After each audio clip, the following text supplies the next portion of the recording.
you?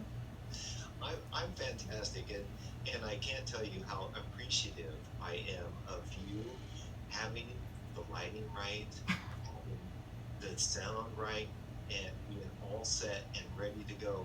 Because yesterday I was doing a live stream and I had 48 minutes of issues, and Oh no, I'm so sorry. Oof. it became a comedy show. And I guess some people kind of thought it was funny and watched it, but we had nothing to do but have issues the whole time. So Oh no. Well, let's pray that today it'll be completely smooth and we will be gone of any type of issues. absolutely. Okay. So I want to get right to this. You have something coming out on May 22nd, and it's a movie premiering. It's called Inheritance. Can you tell me about that? Because there was supposed to be something that the Tribeca Film Festival that got canceled. Is that correct? That is correct. Inheritance, starring Simon Pegg and Lily Collins, who's a dream to work with. We originally had a Tribeca Film Festival premiere, and then we were going to go to theatrical release. We were going to be in movie theaters, but of course, with COVID-19, that's not the case anymore. Tribeca Film Festival got canceled, and of course, we don't know what's going to happen with all movie theaters. But right now, friends and family and fans can see it on DirecTV, and then it'll be on video on demand come May 22nd. So that's this is a good question. So with all of the theaters closing down, and this now it's going to be on DirecTV, do you think that a lot of stuff is going to be just live streamed through TV, and that's the way it's going to go for a while? Well, definitely there's talk of a lot of movie theaters unfortunately having to shut down right now. I mean, obviously, COVID-19 has affected us all, not just emotionally, but financially. So who knows what's going to be happening? I do believe that Netflix is in a powerful position right now, and Netflix is going to be...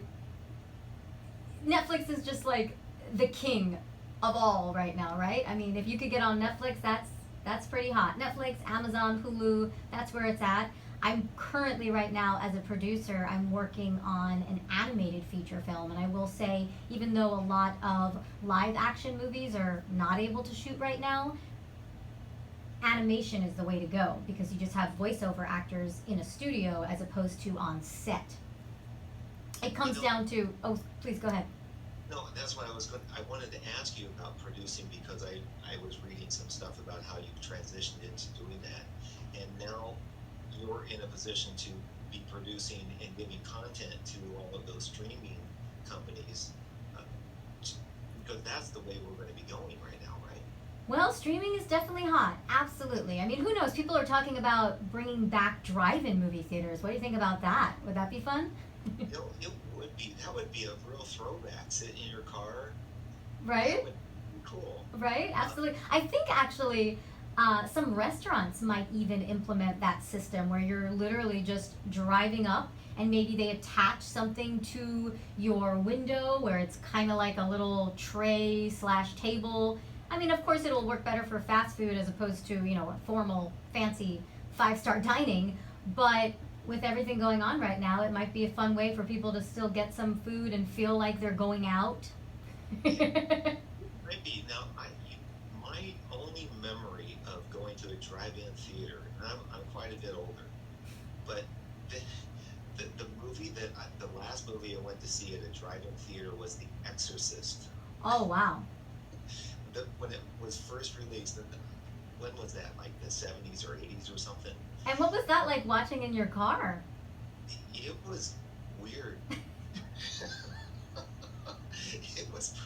It was weird, you know? You feel like, you know, who's coming up behind me in the Right? car? Yeah, I would assume like you feel less safe watching a thriller in your car as opposed to in the comfort of your own home or in a movie theater. I don't know. That's interesting. Yeah, Jason could be walking up behind me, you know, in the car. So here, I want to go through this list of things here, and I actually pulled up some pictures. But let me just throw out this list of things that we can currently see you on television. Sure. Mood Swings, Gravesend, Yes. Blackish, Yes. Jane the Virgin, Fam. And should I be listing where people can see these? Should I, Amazon Prime, Grey's End? Yes, Grey's End is a show that I worked on in New York, in Brooklyn, New York, and it's finally on Amazon Prime right now.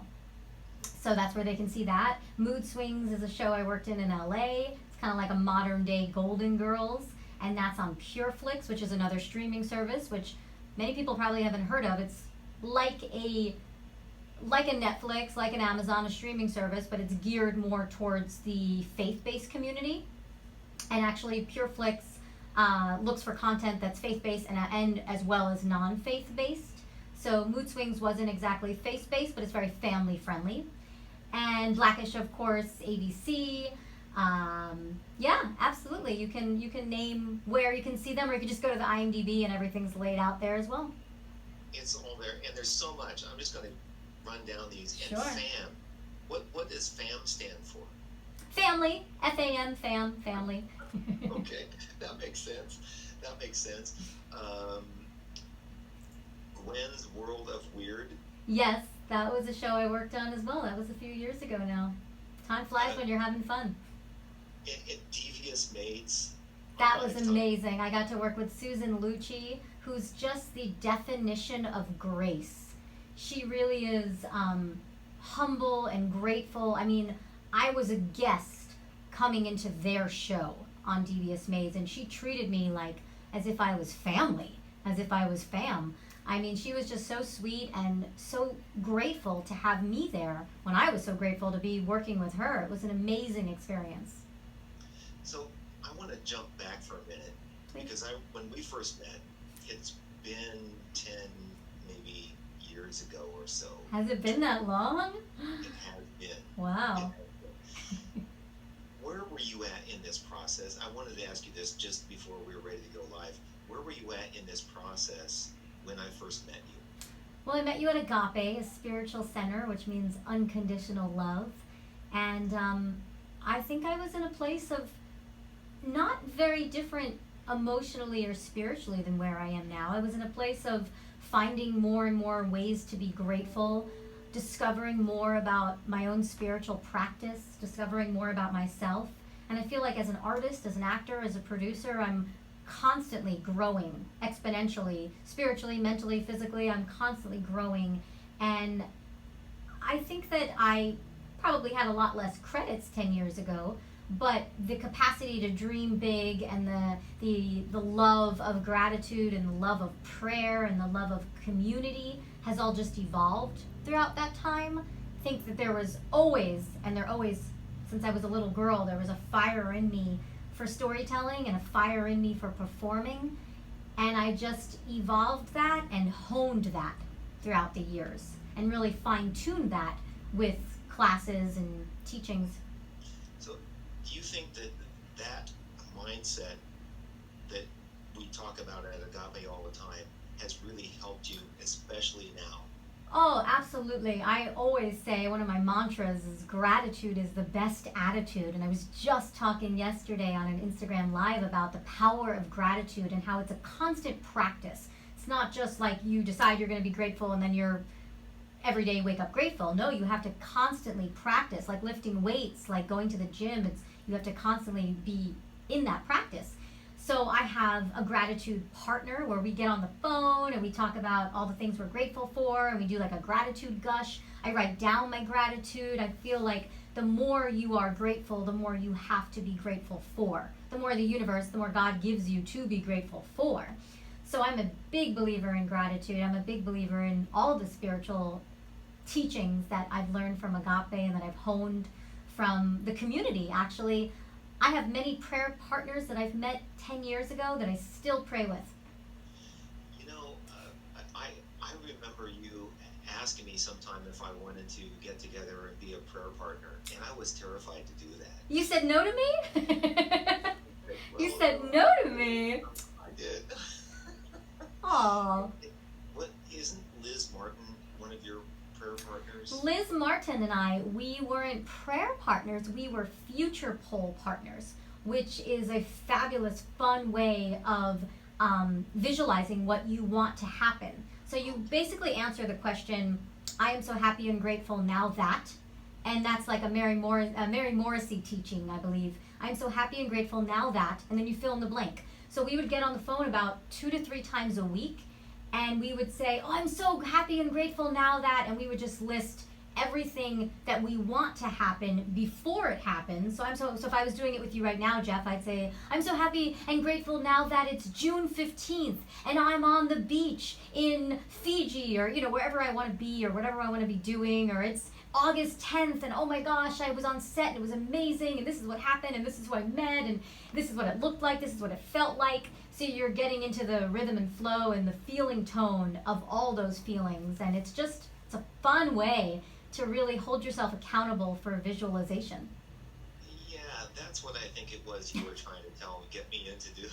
And you didn't want to do it? Yeah, I was a little scared. I was not real comfortable with going that way yet. I hadn't quite set into the whole agave way. Sure. Well, do you feel like if I was to ask you now, you would want to do it?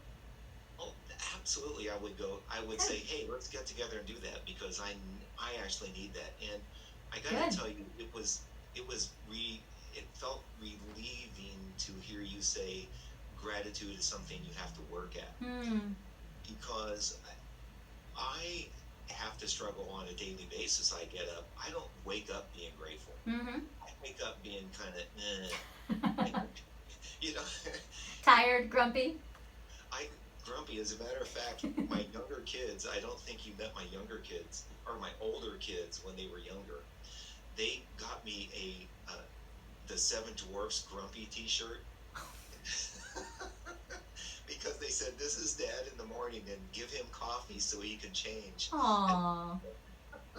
So they always give me my quiet time, because I need to start my day in prayer and meditation and telling myself what I need to be grateful for, and I have to work into gratitude before I get out of bed. Otherwise, if I jump right out of bed, I stay grumpy all day. I believe that morning rituals and morning routines are really important. So it's funny because I love structure and I love routines and I love adding things to my day.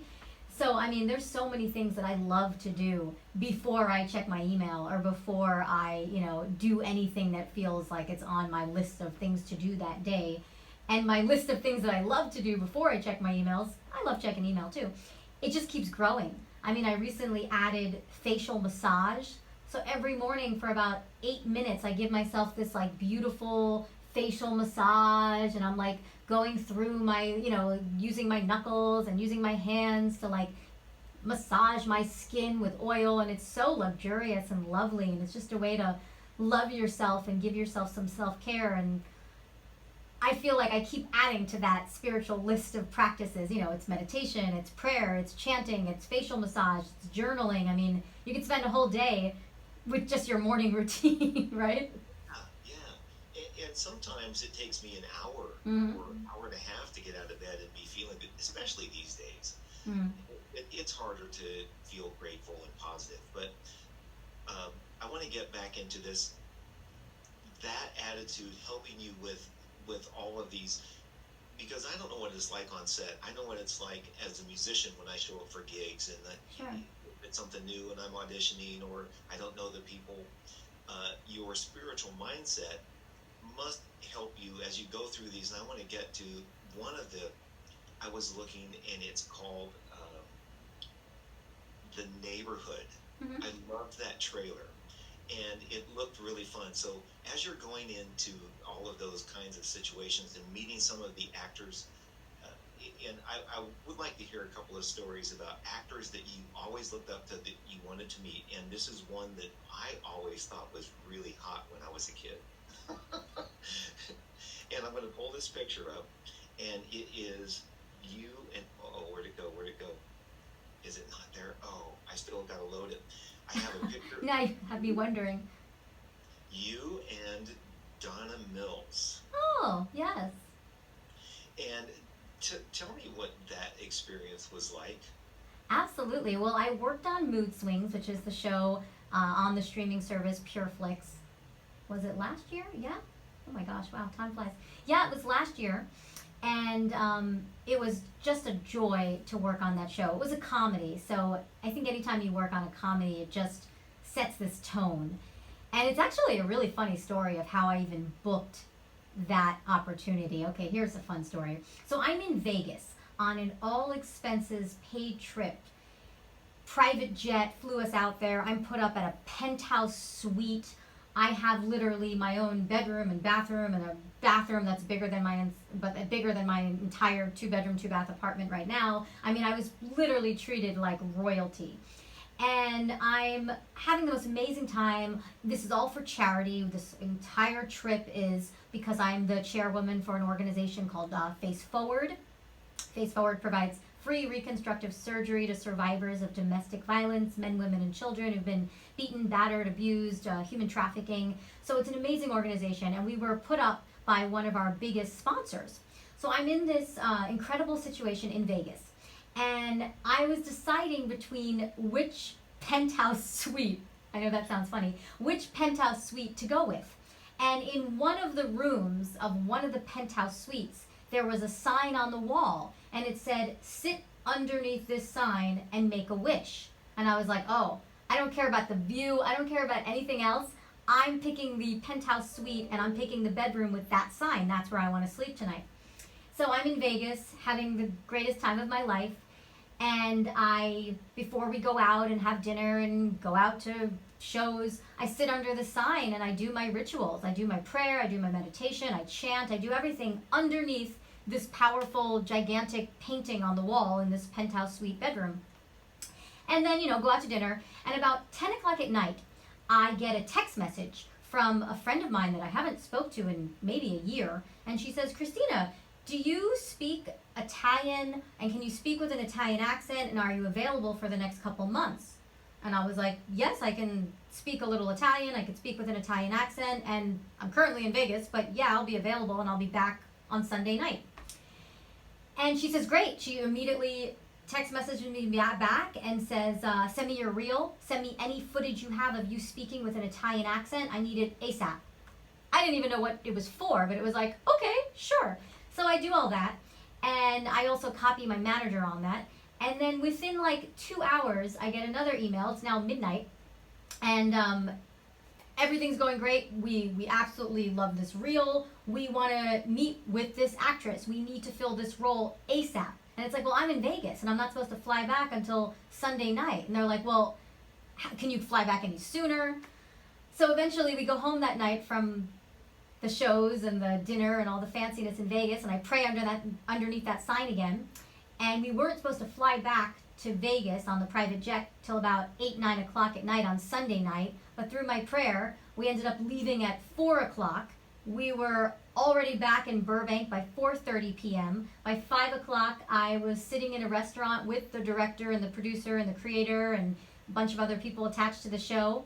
And they were handing me 300 pages worth of scripts and saying, we'll see you on set tomorrow morning, 6 a.m. Oh, okay. That gives me a panic attack right there. Oh, that was, what was so powerful about that experience, actually, and this is the experience where I worked with Donna Mills on, I had no time for fear. Normally, if I was to audition and go through the process of auditioning for this big series regular opportunity, I would have fear thoughts. I would have thoughts, oh, I'm not really good enough, or I'm not really born in Italy, and I don't really have a great Italian accent, or blah, blah, blah, blah, blah. Negative, negative, negative thoughts. And I would talk myself somehow out of feeling like I'm able to do a great job of this role. There was absolutely no time to have even one fearful thought. I literally came home, still unpacking from Vegas, and had to read 300 pages worth of scripts to be on set the next day. Luckily, the costume designer is on the phone going through my entire wardrobe trying to figure out what we can bring in, because I was replacing somebody else. So I originally didn't have this role, so because I was replacing someone else, they needed me ASAP, and they didn't have time to do the typical wardrobe fittings and all the stuff they would normally have time to do. So I was thrown into it, and I had no time to even memorize or, really do the practice of how I would normally prepare for a role. So all I could focus on is, okay, this is what I'm shooting today. Let's get off the page. Let's make decisions. Let's be the best we can be. No time for any fear. Just jump into it. Use all the tools that I already knew that were within me and just go for it. Well, this is one thing that fascinates me about actors. So, and I guess maybe it's the same as musicians being able to memorize music fairly quickly, but the fact that actors have to be able to read really well.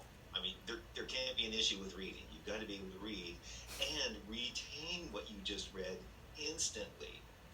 And you're getting 300 pages. And here's the other thing that I don't really understand, but I see it'll say, so-and-so is got this kind of mood. So you have to read that before you read the line so you know how you're supposed to be acting. Is that right?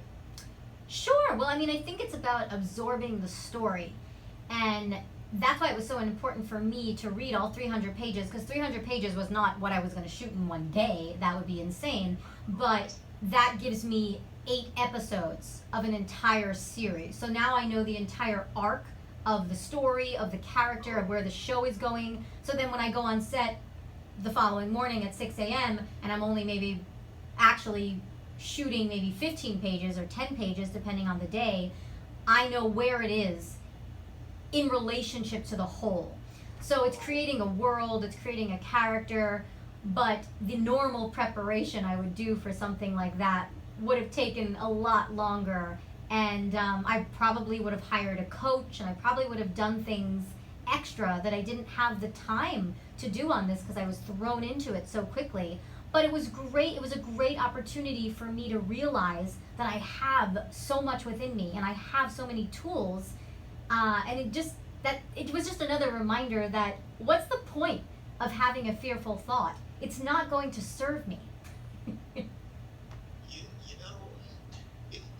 I love hearing you say that, and I find myself in a situation realizing that I'm afraid of something, and what's the purpose? However, sometimes getting that fear out is really hard to just not really ignore it, but not let it bother me. And I know when I'm working and doing sound these days, I get a little afraid, but the minute my hand touches the mixing board and I start working, I forget that I'm afraid. I love that. Is it similar when you're acting? Like, you might think the thoughts come in, but the minute you start working, you forget it? Well, I think it's important to acknowledge the fearful thoughts and kind of like cradle them like you would a baby, and to be in touch with them so you're not having a spiritual bypass, you're not ignoring them, you're allowing the fact that you're having this, and to also treat it like it's just excitement. And nervous and excitement are kind of in the same energy field. So I do agree with you that the minute you're in the flow and the minute you're jumping into the story and you're absorbed in the world, as a musician you're absorbed in the music, and the music is telling this beautiful story, right? And you're creating this story, and it's the same thing. As an actor, you're creating this world and you're helping to create this story, and it's all part of a team. Just like you are as a musician, you're a part of a team. If you're playing with other players, you're all like creating this world together. So I always feel it's either fear or love, and you can't be choosing love while you're choosing fear. So you have to decide, and if I had to decide between love and fear, I'm going team love. Yeah, team love. I like that.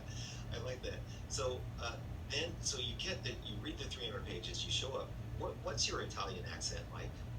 Oh, well, I actually had some help with that, which was really great. So that was I had my manager on set with me, who's born and raised in Italy, and I was able to just ask him, at least for the first day of that experience, hey, how am I doing? How's it sounding? And I just had fun with it. I just had a lot of fun, and what I did is I listened to Italian music. I actually constantly was singing Quando, quando tu verrai, quando, and I would just sing Italian songs because when you sing, I believe that your mouth is more open and the vowels kind of all come out and it just flows. So it's actually really funny. Right before they would call action, the whole, like, they'd say, Christina, give me a quando, as opposed to Christina, give me like a test 1, 2, 3, or I need to check the sound. They'd be like, Christina, quando, and I'd be like, quando, and it would just open my mouth and relax my jaw. And for me, I actually did a ton of singing when I wasn't shooting, when I wasn't acting, because it just helped, and I would just constantly be playing Italian music on my phone as much as possible. When I was in my trailer, I would just always have Italian music playing. So that was my little trick. Well, that makes me want to ask you this, or kind of jump back a little bit further. And this is one thing that I learned when we first were talking. I've learned so much about you. You started as a young child in musical theater and wanting to be in musical theater. Mm-hmm. And I didn't know you could sing or wanted to be a singer or sang.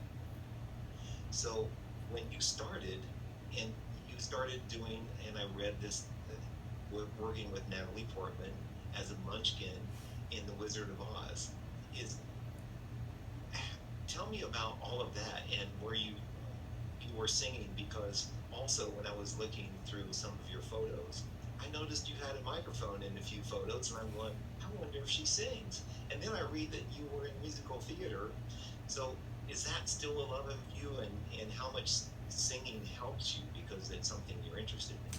Absolutely. Well, I always say that singing is my first love, and you can't take the loves away from you. And it's like riding a bike. I mean, I don't think you ever really forget, right? Like, you never really forget how to ride a bike once you learned how to ride a bike as a child. And I learned at a young age to sing, and I grew up in a very musical house. My father is a singer, and he doesn't talk about it much. He's a successful businessman, and he's worked for 3M company for so many years. But his first love was singing, and he's a phenomenal singer. He has a beautiful voice. So I grew up in a house where Pavarotti was always playing, and there was always just beautiful music in my house. And I always grew up with a baby grand piano.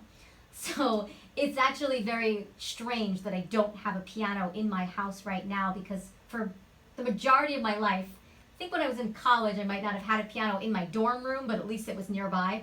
I've always had a piano like in my home. It's like part of the furniture. So there was always music playing at a young age. So singing was absolutely my first love. Yes, I performed with Natalie Portman as munchkins together in The Wizard of Oz when her name was Natalie Hirschlag and her dog was Toto in that Wizard of Oz production.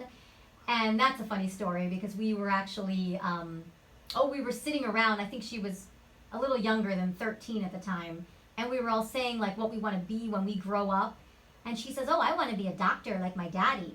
And we were saying, Natalie, like, you're already acting, and you're already an actress. You don't want to be an actress? And she's like, no, I think I want to be a doctor. So recently at a screening where I got to see her, I said, Natalie, I'm so grateful that you didn't become a doctor and that you did enter the world of entertainment, and you've gifted us with your acting skills.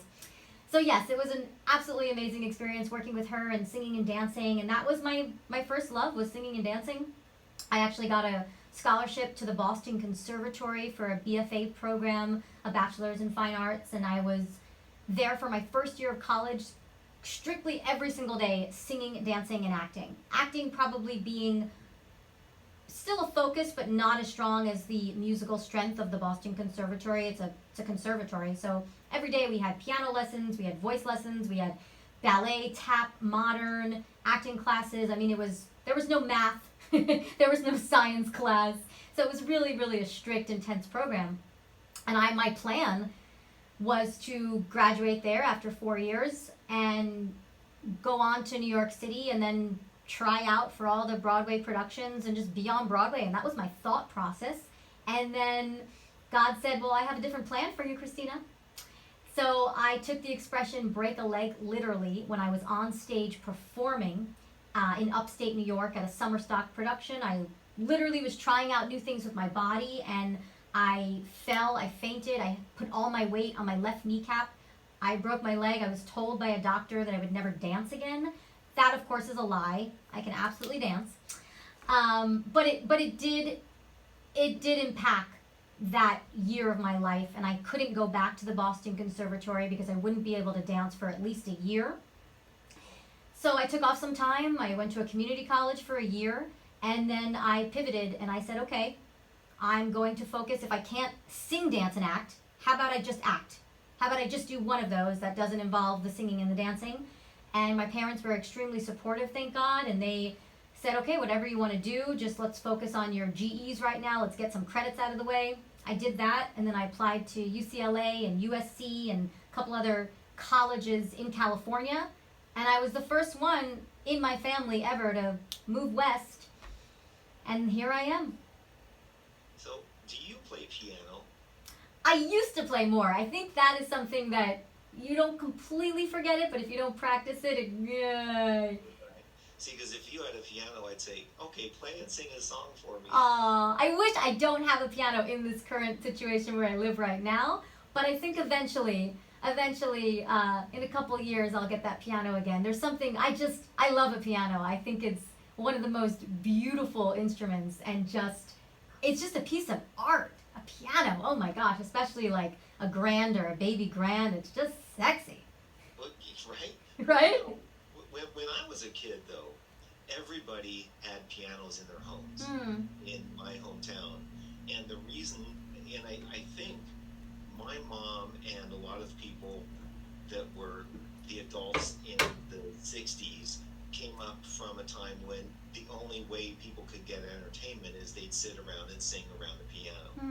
So everybody had a piano, and it was odd to not see a home or see a home that didn't have a piano. It wasn't until I got here that I started to sing the baby grand pianos in everybody's home. I go, how do they get these big baby grands in their homes? So I'm like, oh man. But it was unusual to not see a piano. So I think that people are getting away from that a little bit. But when you got out here, I want to go back to coming out here. You ended up at UCLA.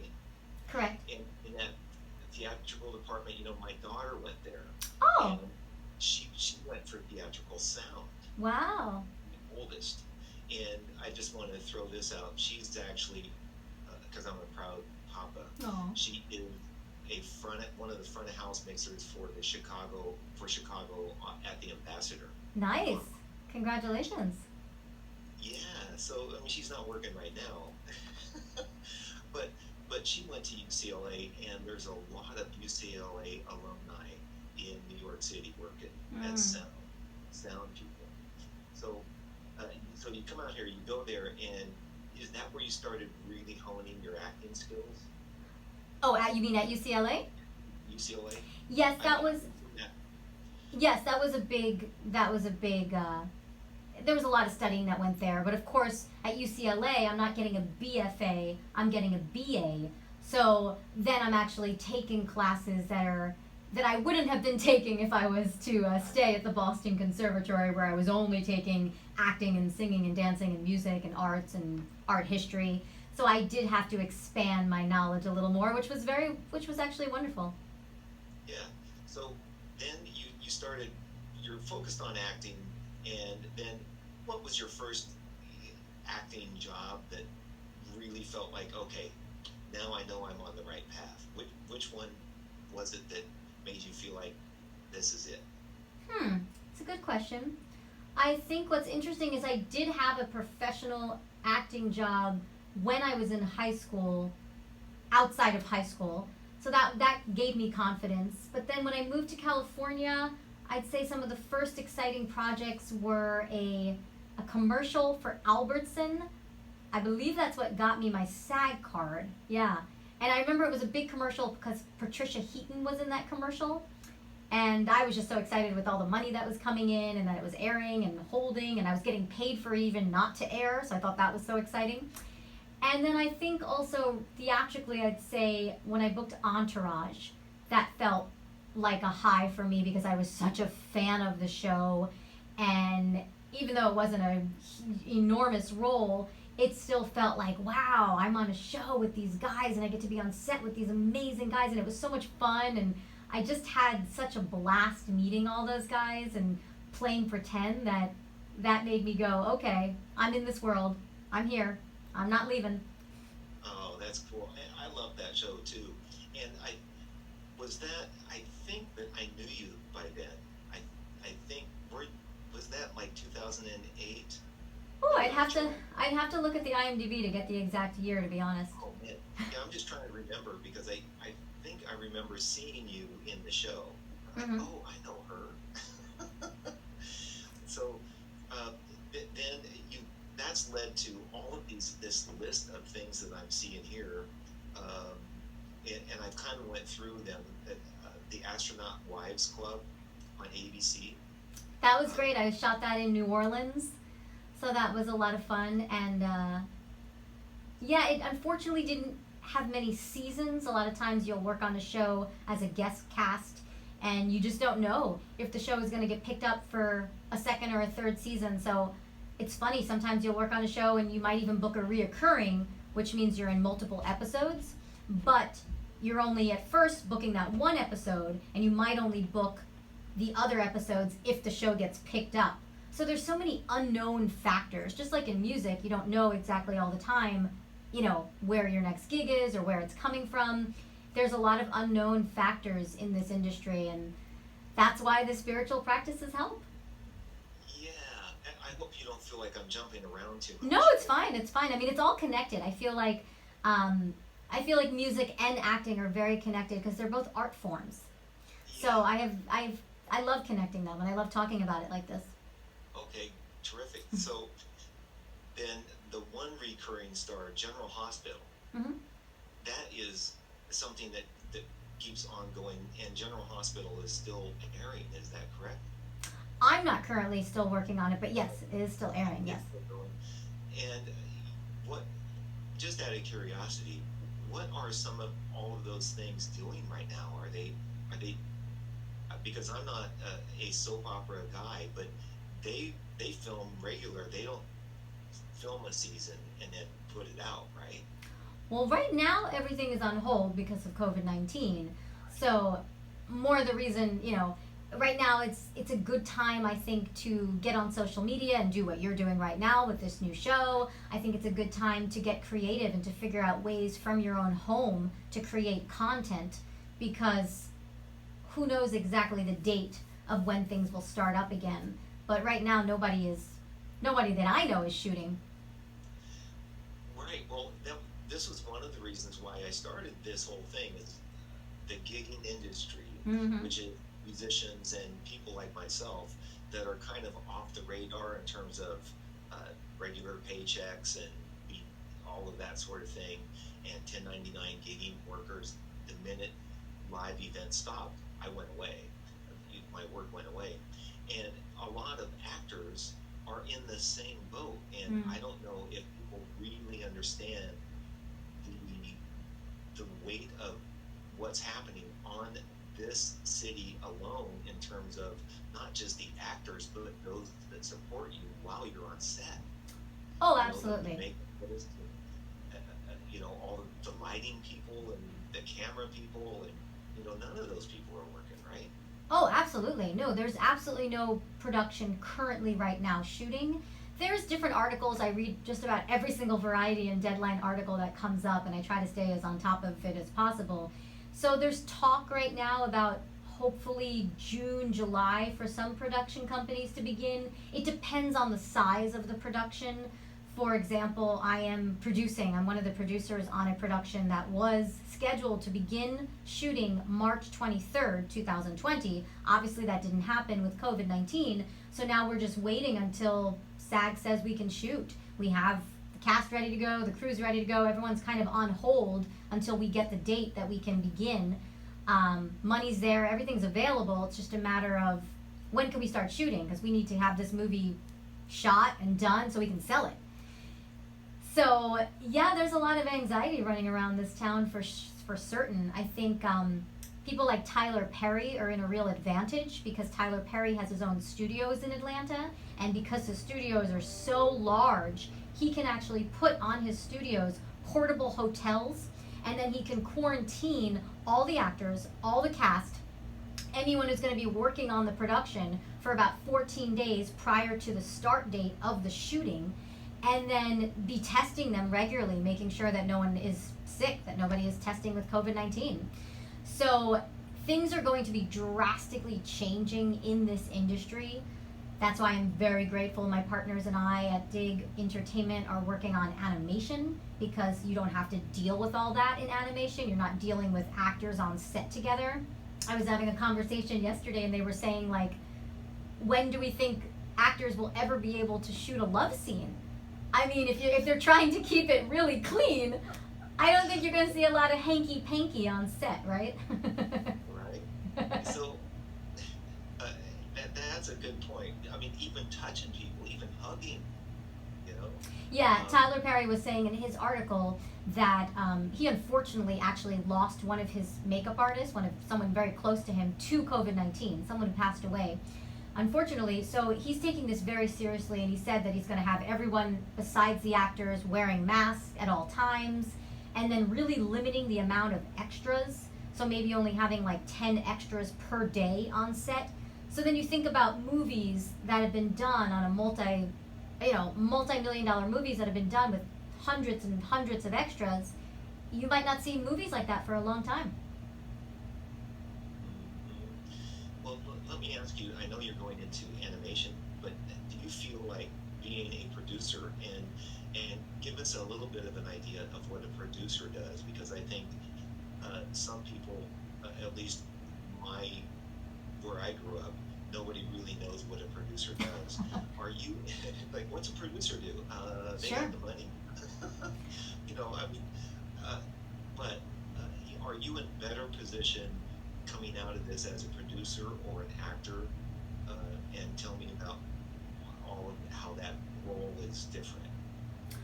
Well, definitely the role of an actor is different than the role of a producer.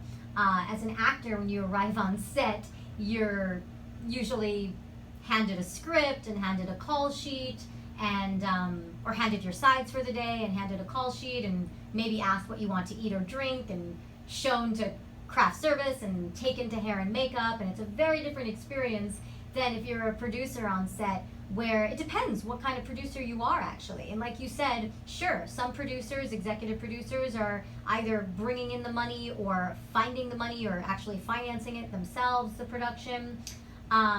There's all different types of producers. There's associate producers and co-producers and executive producers. So it depends.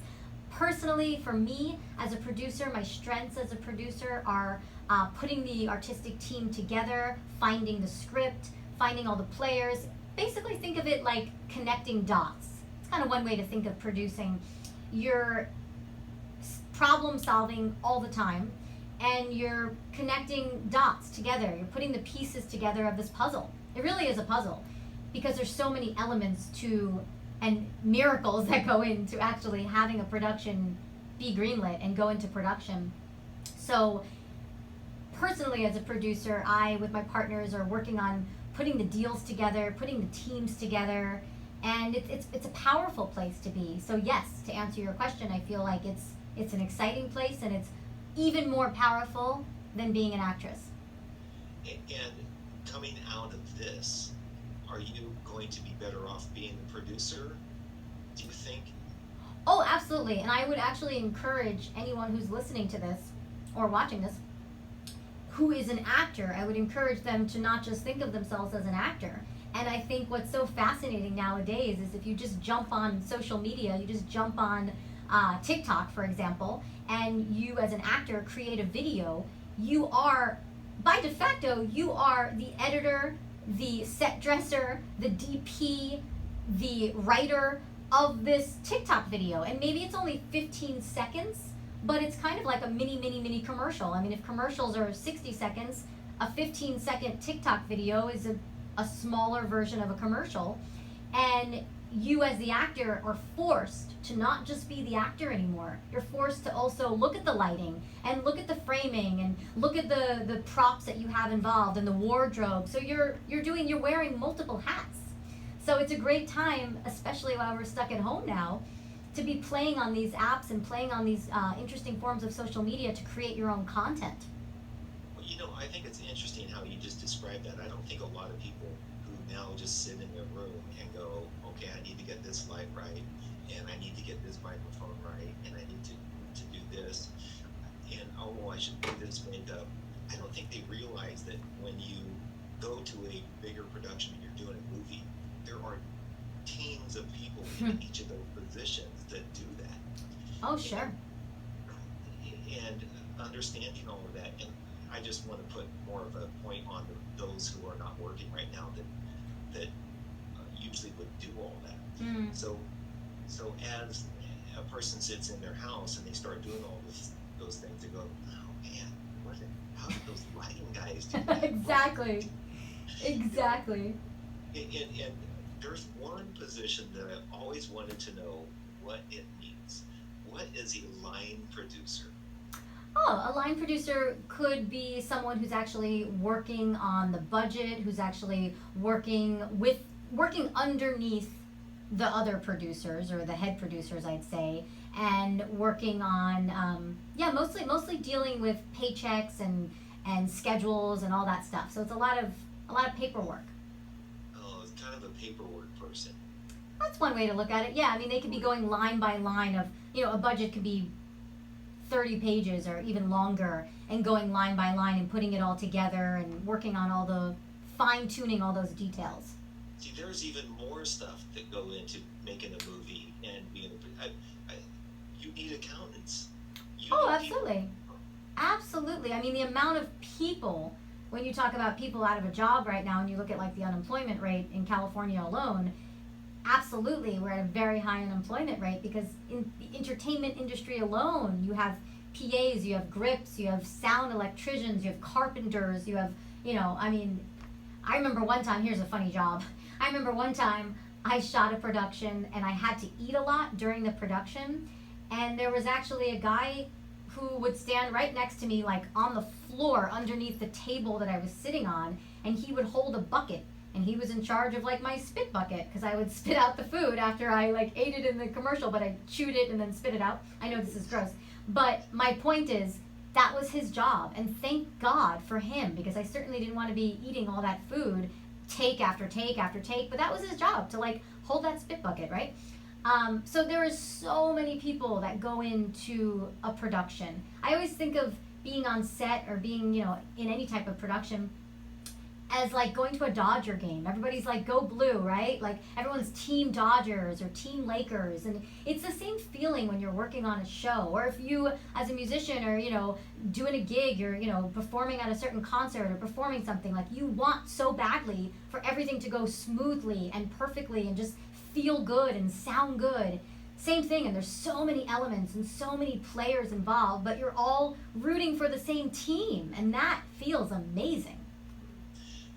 Now, there's two things that I was thinking as you shared all of that. Number one is, as a producer now, those are all of the elements that you're thinking about, all of those different things as a producer, and that's a lot of stuff to think about. So, and then the one thing that you have to think about is the spit bucket. I'm like, oh my God, how many times I'm watching people eat things on TV, and I'm wondering, are they really eating that stuff? Aren't they full? And then, are they just faking chewing? So you just answered my question. They actually take the bites and chew, and then they spit it out. It depends. I mean, it depends. It depends on what you're eating and how delicious it is. I've had many times where the food looks delicious, but it's not actually delicious, because in order to make the food look delicious, it may have to be glazed, or it might actually be. I remember one time I was eating rice, which is fine because I don't eat meat, so it wasn't like I was eating something against my principles, but it was hard and it was uncooked, because it looked better if it was like hard and cold, as opposed to if it was hot and warm, it would be like soft and it wouldn't look as pretty in the picture, in the frame. So it was just hard and not delicious at all, and very dry, and it just didn't taste good, so why would I eat it? And you have to act like it's really good. Exactly, that's where the acting comes by. Yeah, exactly. You're pretending You're playing make-believe and you're pretending it's delicious.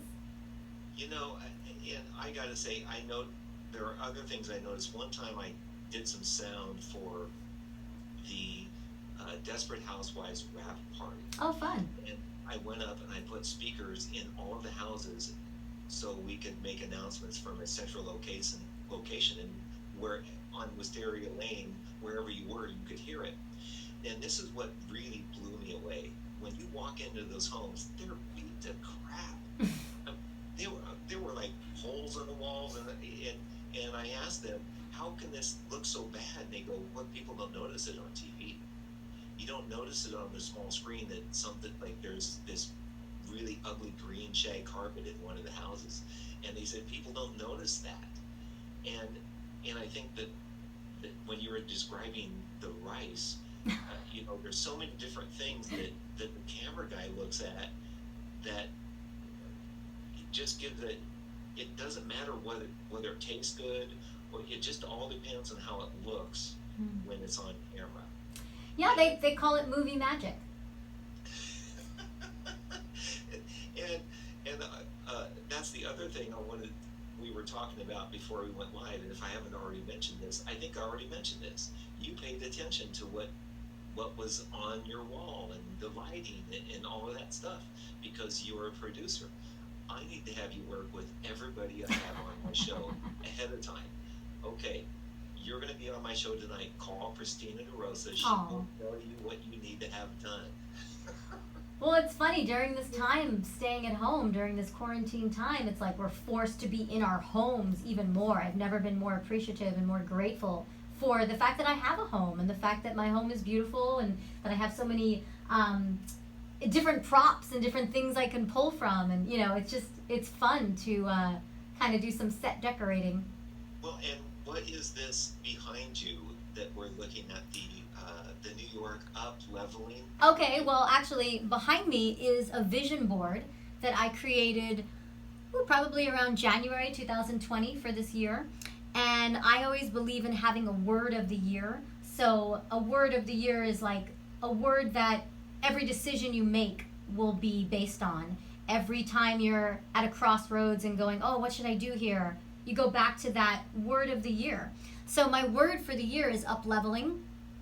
And it's funny because right when this coronavirus hit, I was thinking, my gosh, how am I going to still up level this year? Everything I wanted to do is now feeling like it's on hold.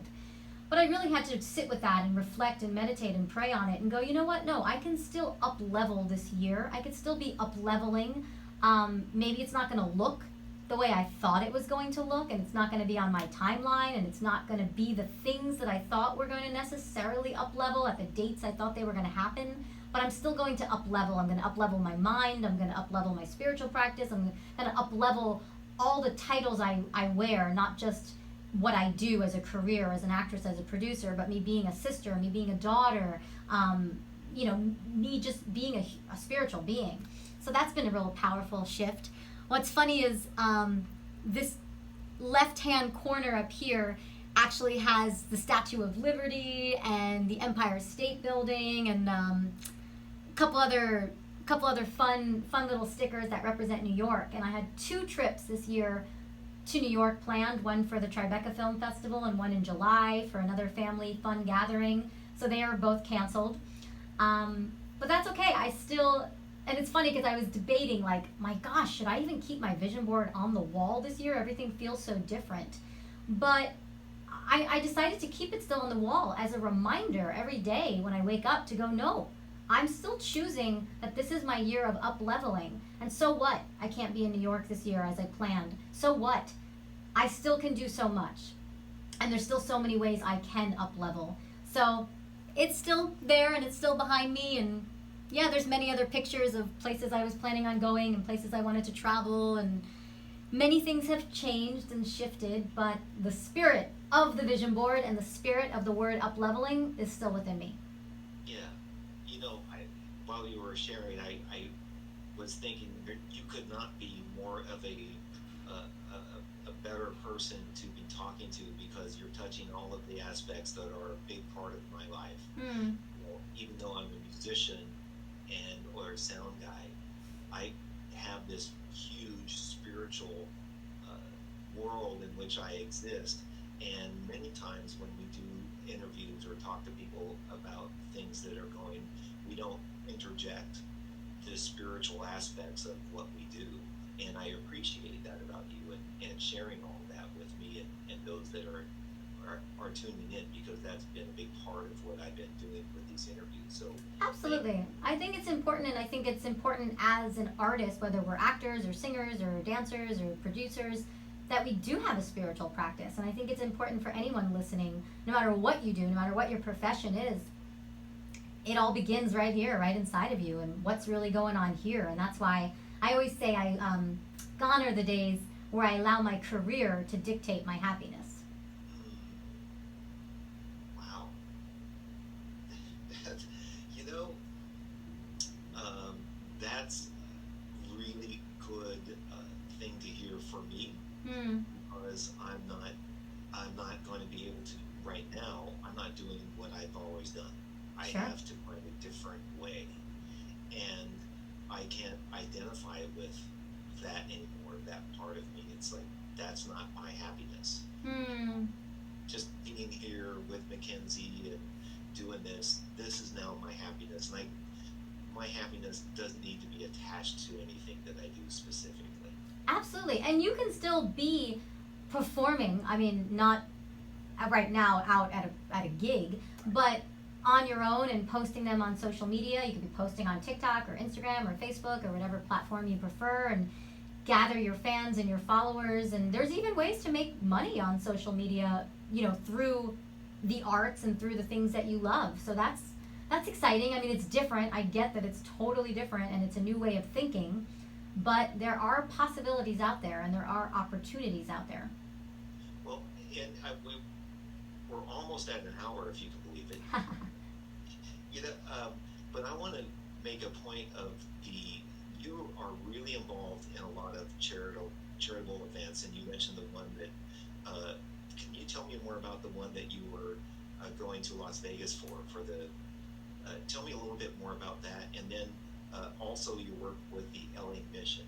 Absolutely. I'm a big believer in giving back.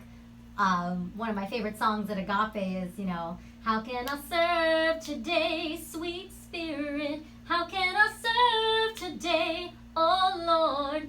And just really use me and show me how can I serve. So to me, serving is so important. I serve as the chairwoman for an amazing organization called Face Forward. Face Forward provides free reconstructive surgery to survivors of domestic violence, human trafficking, or any cruel act of violence. So we're literally giving someone a smile back. Let's say, unfortunately, there's so many cases of acid attacks, and for example, one of our survivors was opening the door in London to his home on Christmas Eve and thinking it was a UPS man, and it was actually someone who threw acid on him and completely burned his entire face, as well as his neck and shoulders and other areas. And his own child, his own little boy, didn't recognize him. So there are cruel acts of mistaken identity, there are cruel acts of violence. So we are giving the free surgery back, not just the emotional support, but physically giving someone free surgery. So it's been very, very, very powerful to be involved in that charity and support and build awareness and raise funds for them. It's been something I've done for the last couple of years, and I've just loved it. I love the people I've met. I feel like when I enter into charity and charitable organizations and charity situations, I just attracts like, and I meet the most wonderful people. So that's been an amazing experience. And when I say people, it's the survivors as well as the people who are volunteering and fundraising and on both sides of it. So it's just been fabulous. And this year, it hurts my heart that I missed out on a few different opportunities, of course, because they're canceled because of COVID-19, to volunteer and to actually be feeding the homeless. So I love to serve and feed the community and feed people who are experiencing homelessness. I usually do that a couple times a year at the LA Mission or the Rescue Mission. And I always post about it, and I always post a picture from serving because I feel like it's something that anybody can do. And they look for hundreds of volunteers, not just on special holidays, but they look for hundreds of volunteers usually every day of the week. So that's why I post about it so much, because anyone can volunteer. It's like what Martin Luther King said, anybody could be great because anybody could be of service. So if someone wants to find out about the Face Forward organization, they can find out information on your website, can they? Not on my IMDb, but they can go to the Face Forward website, faceforwardla.org, O-R-G, and everything is there. And actually, May 5th is a global campaign. It's called Giving Tuesday Now. It's a global campaign where all charities are coming together and just asking for any type of donation. And I always say in the fight against domestic violence, every dollar counts. Okay. Well, that is, we got the things out in the very beginning is your new film that's going to come out on May 22nd, Inheritance. Well, it's already out now on DirecTV, if you have DirecTV. If you don't have DirecTV, you have to wait until May 22nd. Well, that would be me. No problem. And then the other than all of the stuff we talked about in the middle, your charity Face Forward too. Those are a couple of highlights I would like people to take out of this, to watch you on your new movie coming out, to look you up on IMDb and see all of the different things you've been in. Thank you. And I'm a fan, and a couple of these shows I want to watch now. Because I'm looking for things to watch on TV. I'm looking for things to stream. Absolutely. And I get easily bored, so I'm always looking for things to watch. Absolutely. You could watch Christina DeRosa. Right? All right. So thank you for being here, and thank you for putting up with me not really knowing a lot of stuff. Jeff, you did great. Give yourself credit. Let's give him the hand, everyone. You know, this is keeping me entertained, and everybody that I have on, I've learned so much about you. You grew up in New York City, I don't believe, or in New York, and all of that experience, and that you were a singer, dancer, and all of that. And I didn't know you went to UCLA, so I learned a bunch about you. So this has been really good for me. Thank you so much. It's been fun for me too. I appreciate you. Okay, so I'm going to take us out and play my usual song, and thank you for being here, and tune into Inheritance, May 22nd. Thank you. Thank you, Christina.